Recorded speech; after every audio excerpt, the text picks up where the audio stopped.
नमस्कार, स्वागत है आप सभी का। मैं हूं हिमांशु और आप देख रहे हैं हलचल इंडिया। बेबाक खबर तेज असर। आइए नजर डालते हैं आज की खास खबरों पर। कोरोना महामारी को लेकर जहां देश के सभी कोरोना योद्धा, सफाई कर्मी, पुलिसकर्मी व डॉक्टरों को भगवान बताया जा रहा है, तो वहीं एक कोरोना योद्धा अब और सामने आए हैं, जहां उनकी न तो रेलवे विभाग को चिंता है और न ही सरकार को। आपको बताते चले कि श्रमिक ट्रेन से जिन मजदूरों को उनके घरों तक पहुँचाया जा रहा है और उनकी मदद करने के लिए जो रेलवे स्टाफ लगाया गया है, प्रवासी मजदूरों को शीट और टिकट चेकिंग करना उनकी जिम्मेदारी है, जहां पर श्रमिकों को कोई भी परेशानी ना हो। पर इतने हजारों की तादाद में चेकिंग स्टाफ की मौजूदगी जहां पर मजदूरों को भेजा जा रहा है, अगर इन्हीं जाने वाले मजदूरों में किसी में कोरोना पॉजिटिव हुआ तो चेकिंग स्टाफ में संक्रमण का खतरा बना हुआ है। अगर ऐसा हुआ तो रेलवे चेकिंग अभियान में चेकिंग करने वाले टीटी भी इस संक्रमण के शिकार हो सकते हैं। वहीं सहारनपुर में रेलवे स्टेशन पर सभी चेकिंग टीटी स्टाफ व रेलवे के अधिकारियों को ज्ञापन के माध्यम से मांग की है कि उन्हें भी कोरोना संक्रमण से बचने के लिए उपकरण उपलब्ध कराए जाएं, ताकि स्टेशन पर किसी भी कोरोना पॉजिटिव के संक्रमण से बचा जा सके।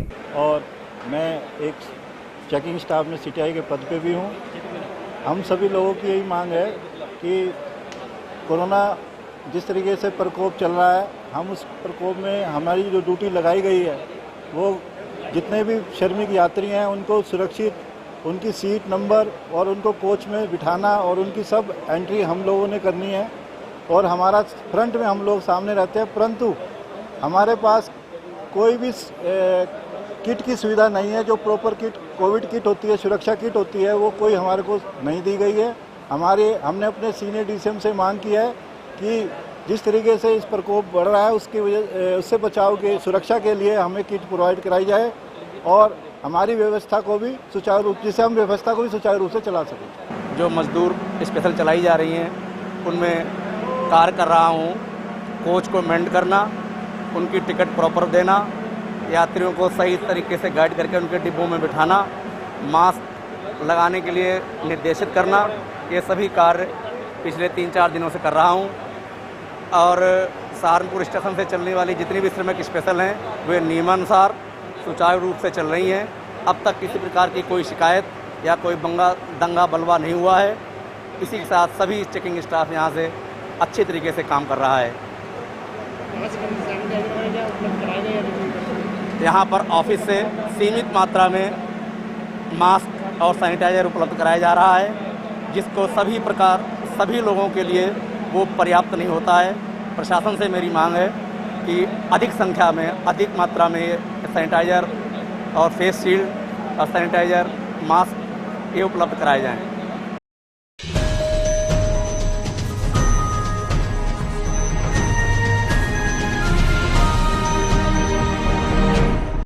उत्तर प्रदेश के ललितपुर में दो पक्षों में हिंसक संघर्ष हुआ, जिसमें 8 ग्रामीण घायल हो गए। सोमवार की रात्रि थाना गिरार के गांव बल्ला में दो गुटों में हिंसक संघर्ष हो गया। इस दौरान लाठी डंडे चलने से दो पक्षों के 8 ग्रामीण घायल हो गए। थाना गिरार के गांव घुटकुवा निवासी अनुज प्रताप पुत्र कृष्णपाल सिंह ने बताया कि वह शाम को गिरार से डीजल लेकर बाइक से अपने गाँव घुटकुवा जा रहा था। साथ में उसका चचेरा भाई भूपेंद्र सिंह भी था। तब बल्ला गाँव में सड़क किनारे आरोपी दिनेश यादव लाठी लेकर खड़ा हुआ था, जिसने बाइक रोक कर उसका नाम पता पूछा और गाली गलौज करते हुए मारपीट शुरू कर दी। मौके से दोनों ने अपने परिजनों को घटना की जानकारी दी। तब उनके परिजन मौके पर पहुंचे और दोनों पक्षों की ओर से लाठियां डंडे चले और आधा दर्जन से अधिक ग्रामीण घायल हो गए, जिन्हें अस्पताल में भर्ती कराया गया। रास्ता में दिनेश फिर इसने बच्चा को छींक लिया, फिर बच्चों ने फोन हमको लगाया, सो हम लोग वहाँ पर गए। इस बात पे झगड़ा हो गया सर उनके गाँव में गए हम लोग बचाने के लिए। पूरा गाँव आएगा उनको सर।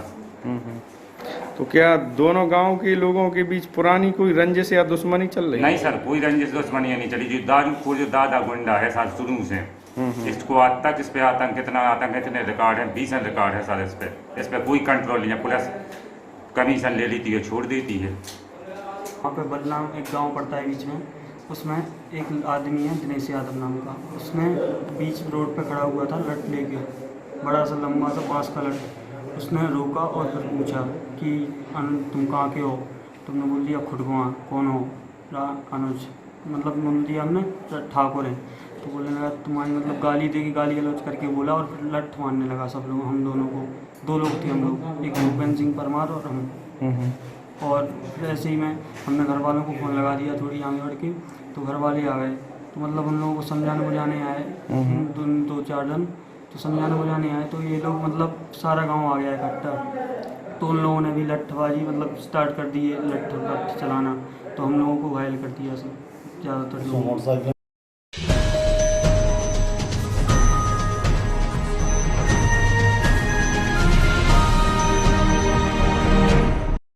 जनपद बहराइच के पयागपुर के झाला तरहर में पुरानी रंजिश को लेकर गांव के दबंगों ने युवक पर धारदार हथियार से हमला कर दिया, जिसमें युवक के हाथ व चेहरे पर काफी चोटें आई। सूचना पर पहुंचे परिजनों ने घायल युवक को मेडिकल कॉलेज बहराइच में इलाज के लिए भर्ती कराया, जहां पर युवक का इलाज जारी है। वहीं मेडिकल कॉलेज के इमरजेंसी में तैनात डॉक्टर का कहना है कि युवक के हाथ व चेहरे पर धारदार हथियार से हमला होने के कारण जख्म काफी गहरा हो चुका है। वहीं घायल के परिजनों का कहना है कि गाँव के सरेश व उसके 2 अन्य भाइयों ने पुरानी रंजिश को लेकर हत्या के इरादे से उस पर हमला किया है। फिलहाल परिजनों की तहरीर पर थाना पयागपुर की पुलिस ने छानबीन शुरू कर दी है। काफ़ी उसकी कंडीशन काफ़ी गड़बड़ है। पयागपुर का रहने वाला, जिसको कुछ लोग रास्ते में धारदार हथियार से हमला किए हैं। उसको 3-4 जगह उसके काफ़ी गहरा और काफ़ी लंबा मतलब घाव है। चेहरे पे 2 जगह है और हाथ में है। कंडीशन काफ़ी गड़बड़ है। टाँका का सूचना करवा दिए हैं और अभी सर्जन को बुला के उसको दिखा रहे हैं। लखनऊ रेफर किया जा रहा है। लखनऊ की अभी कोई ज़रूरत नहीं रेफर करने की, लेकिन वो हाथ में जो चोट है उसको शायद रेफर किया जाए। क्या नाम है, कहाँ से आए हैं? पयागपुर का रहने वाला है, ये झाला तरहर का है और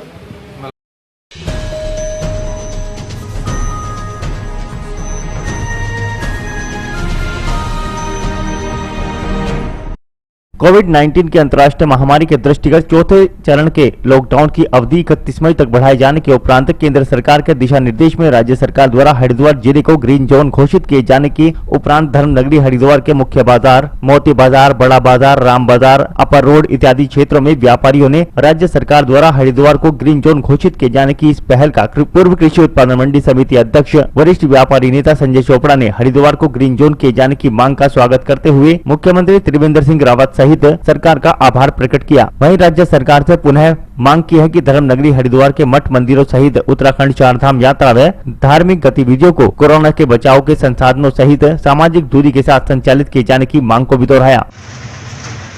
टूरिस्ट पे डिमांड है भाषा यहाँ पर लोकल काम बिल्कुल नहीं होता।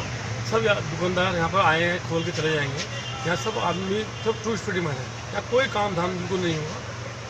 इसके बारे में मीडिया भी जो आएगा देख के चला जाएगा। कुछ नहीं, ना यात्री है ना लोकल है। यहाँ कोई ऐसा काम नहीं होगा कि यहाँ खुलने से बहुत फायदा होगा लोगों को। आपको क्या लग रहा है, अभी कुछ दिनों में सावन भी आने वाला है, सावन में यहाँ पे लाखों करोड़ों आदमी आता है। यहाँ हरिद्वार की ऐसा नहीं है कि यहाँ कुछ नहीं। और कुंभ के बारे में आपका क्या लगता है? कुंभ के बारे में कुछ स्थिति कुछ नहीं दिख रही है। जब यात्री नहीं आएगा जाएगा तो यहाँ हरिद्वार में कुंभ कुछ नहीं, मतलब लग रहा है कि कुंभ पे भी असर पड़ेगा। स्थिति खराब है और यहाँ हरिद्वार में खराब है। यहाँ मेरी मोती बाजार हरिद्वार में शॉप है और आज 50 दिन बाद हरिद्वार ग्रीन जोन हुआ है।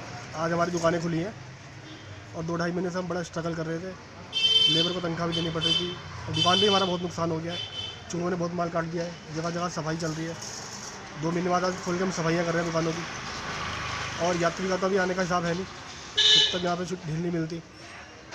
थोड़ा गवर्नमेंट से हमारा अनुरोध है, थोड़ा ढील दीजिए, इससे यात्री आए यहाँ पे, हम लोग भी कुछ कमा सकें। नहीं तो हम तो ऐसे में व्यापारी अगर अपनी दुकान खोल भी रहा है तो सिर्फ खाना पूर्ति के लिए खोल रहा है और कुछ नहीं होने वाला है। 1 रुपये की भी ना बोनी हो रही है। अरे यहाँ पे आज सवेरे से बैठे हुए हैं दुकान खोल के 7 बजे से, कुछ नहीं होने वाला है। आने समय में कुछ समय में सावन आने वाला है। स्थिति और भी ज़्यादा ख़राब होने वाली है, ये पूरा देश जानता है। इसीलिए ना तो यहाँ पे आपकी बार ना तो सावन का मेला सक्सेस होगा, फिर लगभग जनवरी से कुंभ का जो आगमन हो जाता है, जो कि 12 वर्ष में एक बार आता है, जिसमें हरिद्वार वालों को बड़ी उम्मीदें होती हैं। सरकार की तरफ से बहुत करोड़ों अरबों रुपया यहाँ पे खर्च किया जाता है, वो सारा का सारा फेल है। आपकी बार नहीं लगता कि कुंभ भी इस बार सक्सेस हो जाए।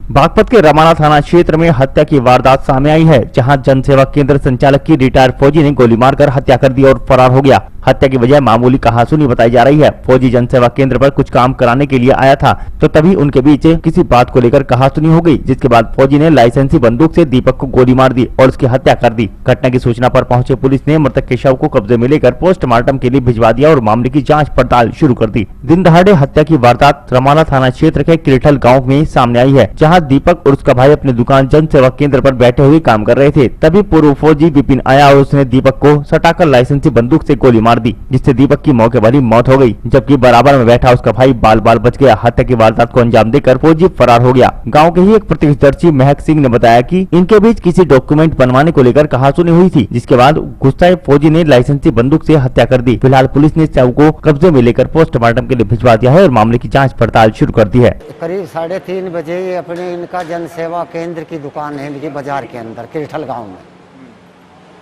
ये अपनी दुकान पर काम कर रहे थे। ये फौजी आया और इनकी गैल अपने काम कराने में कवासुनी हुई। उत्तेजित होकर के वो इसका भाई बच गया कोमल और इसका गोली मारकर भाग गया। कौन लोग गोली मारना क्या रंजिश? रंजिश कोई नहीं, कभी कोई रंजिश नहीं।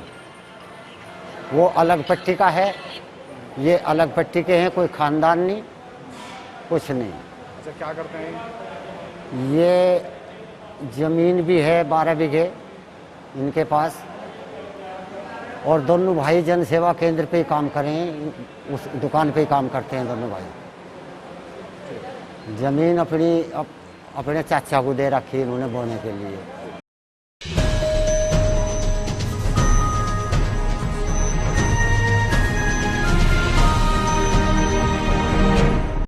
बागपत जिले में एक दलित मजदूर की नाबालिग बेटी के साथ दरिंदगी की वारदात सामने आई है, जहां कोतवाली बड़ौत में 2 दिन पहले पहुंचे ईट भट्टा मजदूर के परिवार ने बिजरोल गांव के 2 युवकों पर तमंचों के बल पर दुष्कर्म करने की वारदात को अंजाम देने का आरोप लगाते हुए तहरीर दी। दरअसल आपको बता दें कि पूरा मामला कोतवाली बड़ौत इलाके का है, जहाँ गाँव बिजरोल में ईट भट्टे पर मुजफ्फरनगर जनपद के मंसूरपुर गाँव का रहने वाला एक दलित मजदूर परिवार काम करता है। और 2 दिन पूर्व कोतवाली में पहुंचे मजदूर के परिवार ने गाँव बिजरोल के रहने वाले 2 दबंग युवकों के खिलाफ तहरीर देते हुए आरोप लगाया कि दोनों युवकों ने तमंचे के बल पर नाबालिग के साथ दुष्कर्म की वारदात को अंजाम दिया है और मामले में पुलिस की कार्रवाई करने पर जान से मारने की धमकी भी दी है। और पीड़ित परिवार ने आरोपियों से खतरा बताते हुए सख्त कार्रवाई की मांग की। और 2 दिन बीत जाने के बाद भी जब आरोपियों को जेल नहीं भेजा गया तो पीड़ित ने जिले के आला अधिकारियों से कार्रवाई में लापरवाही बरतने का आरोप लगाया। वहीं एसपी बागपत प्रताप गोपेंद्र यादव का कहना है कि पीड़ितों की तहरीर के आधार पर आरोपियों के खिलाफ मुकदमा दर्ज कर दोनों युवकों को गिरफ्तार कर लिया गया है। गाँव बिजरोल है, थाना बड़ौत में,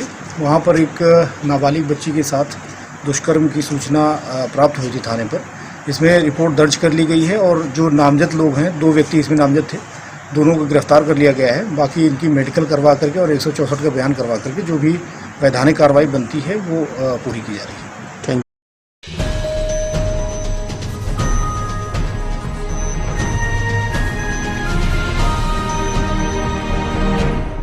कोरोना वायरस के संक्रमण को फैलने से रोकने के लिए लागू किए गए लॉकडाउन के कारण देश भर के शहरों में फंसे हजारों मजदूरों को कई गंभीर मुश्किलों का सामना करना पड़ रहा है। राज्य सरकारें दावा कर रही हैं कि मजदूरों को पलायन करने की जरूरत नहीं है और शहर में ही उनके रहने खाने का इंतजाम किया जा रहा है, जबकि हकीकत इसके विपरीत है। अब तक भी अन्य राज्यों से लौटने वाले जिन प्रवासी मजदूरों से बात की गई तो उन्होंने कहा कि जहाँ वे रह रहे थे वहाँ पर खाने पीने व रहने की कोई व्यवस्था नहीं थी, जिस कारण वे अपने घरों को पैदल व अन्य वाहनों से निकल पड़े हैं। अन्य राज्यों में फंसे प्रवासी मजदूरों का मंगलवार को हरियाणा रोडवेज बस के द्वारा कोरोना के शेल्टर होम में आना जारी हो गया। प्रवासी मजदूरों से जब बात की गई तो उन्होंने बताया कि पानीपत से कैराना तक उनसे 30 रुपए प्रति सवारी वसूला गया है, जबकि हरियाणा रोडवेज बस के ड्राइवर राजेश ने बताया कि जो हरियाणा से आने वाले प्रवासी मजदूर हैं उनसे आज से किराया लिया जा रहा है। हरियाणा सरकार के आदेश के बाद ही प्रवासी मजदूरों से किराया लिया जा रहा है। प्रवासी मजदूरों से वही किराया लिया जा रहा है जो जायज है। वहीं हरियाणा रोडवेज बस के द्वारा प्रवासी मजदूरों को राधा स्वामी सत्संग केंद्र में बनाए गए शेल्टर होम में थर्मल स्क्रीनिंग के बाद यूपी रोडवेज की बसों के द्वारा उनके गृह जनपद भेजने का कार्य भी किया गया।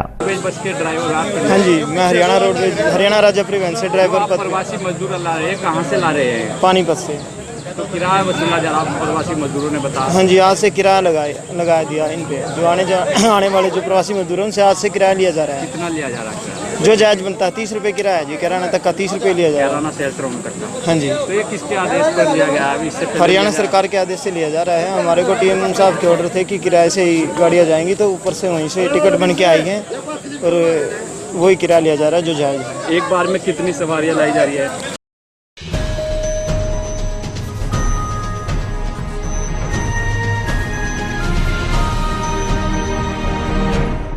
शामली जनपद में कबूतरबाजी को लेकर संघर्ष हुआ है।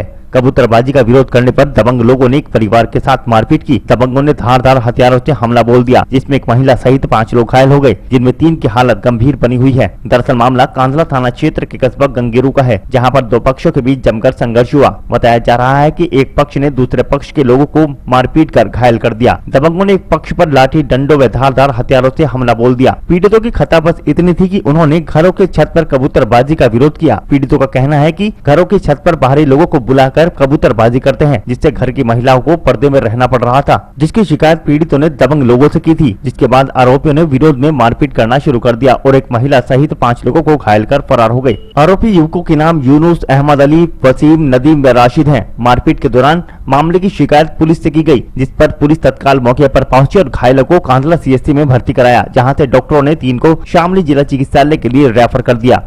आपसी विवाद था गंगेरू में। हाँ। तो सूचना मिली थी हमें, हम मौके पर गए तो दोनों पक्ष आपस के चाचा ताऊ के ही है। हाँ। तो आपस में झगड़ा हुआ है और चोटें आई है। के लोग घायल है? लगभग 3-4 लोग घायल। अच्छा, क्या कंडीशन है उनकी?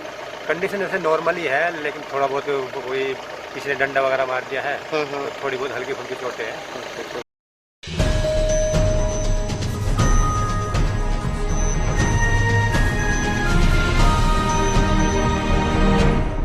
मुजफ्फरनगर जनपद के थाना चरथावल पुलिस ने कड़ी धूप के बावजूद भी 2 घंटे सघन वाहन चेकिंग अभियान चलाया। चेकिंग के दौरान पुलिस ने लॉकडाउन का पालन करने, बिना वजह घर से बाहर न निकलने व मास्क लगाकर रखने की अपील की। थाना अध्यक्ष सुबेर सिंह ने बिना मास्क के घूमने वाले व बाइक पर 1 से अधिक बैठने वालों के खिलाफ सख्त कार्रवाई करने की चेतावनी दी। मुजफ्फरनगर जनपद के चरथावल थाना अध्यक्ष सुबेर सिंह के नेतृत्व में चरथावल कस्बे के जय हिंद इंटर कॉलेज पर कस्बा इंचार्ज योगेंद्र चौधरी, SSI प्रमोद गिरी, राहुल त्यागी, रघुराज महेंद्र, बिरालसी चौकी पर संदीप चौधरी, कुटेसरा पर शिव कुमार, ददेड़ू चौकी पर राजकुमार, हिंडन चौकी पर जितेंद्र तेवतिया आदि ने अपने अपने चौकी क्षेत्र में पुलिस फोर्स के साथ SSP अभिषेक यादव के आदेशों का पालन करते हुए जबरदस्त चेकिंग अभियान चलाया। चेकिंग अभियान के दौरान पुलिस ने कई वाहनों के चालान काटे और साथ ही साथ कई वाहनों को सीज भी किया। चेकिंग अभियान के दौरान पुलिस ने अनावश्यक रूप से बाहर घूम रहे लोगों को समझाया कि वे अपने घरों में ही रहें, लॉकडाउन का पालन करें।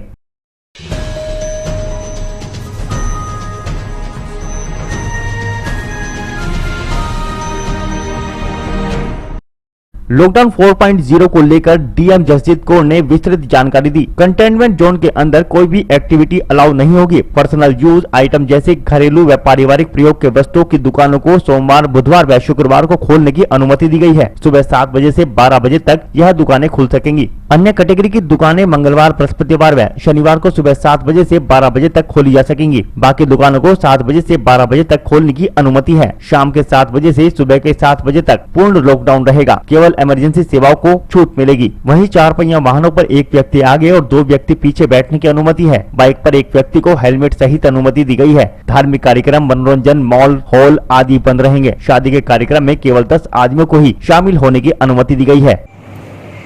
जनपद शामली में लॉकडाउन 4.0 की विस्तृत गाइडलाइंस इशू कर दी गई हैं।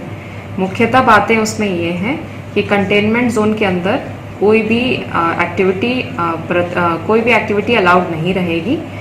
इस प्रतिबंधित जोन से आना जाना अलाउड नहीं रहेगा। केवल आवश्यक कार्य के लिए अगर मेडिकल स्टाफ है हमारा और आवश्यक वस्तु की डोर स्टेप डिलीवरी से संबंधित लोग ही आना जाना कर सकेंगे।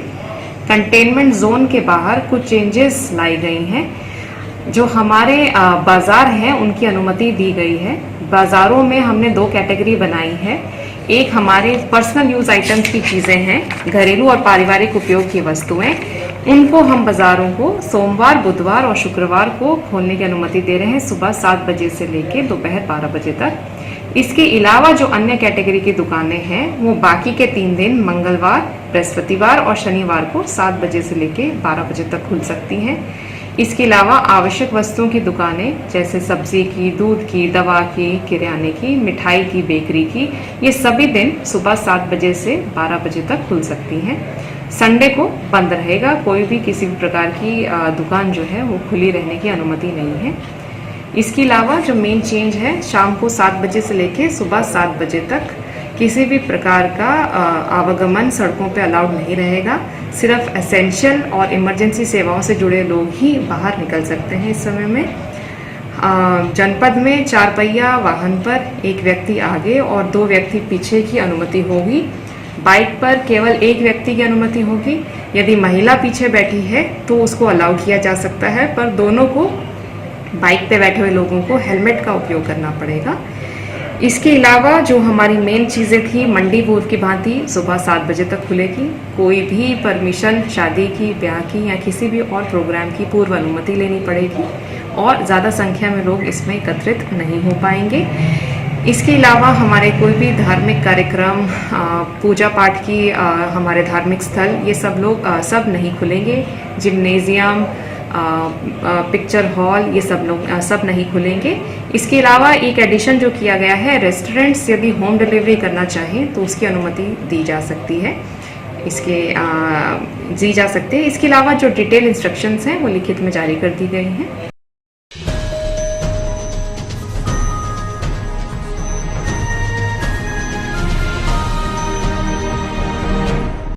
आज के बुलेटिन में इतना ही। कल फिर होंगे हाजिर कुछ नई और ताजा खबरों के साथ। देखते रहिए हलचल इंडिया, बेबाक खबर तेज असर।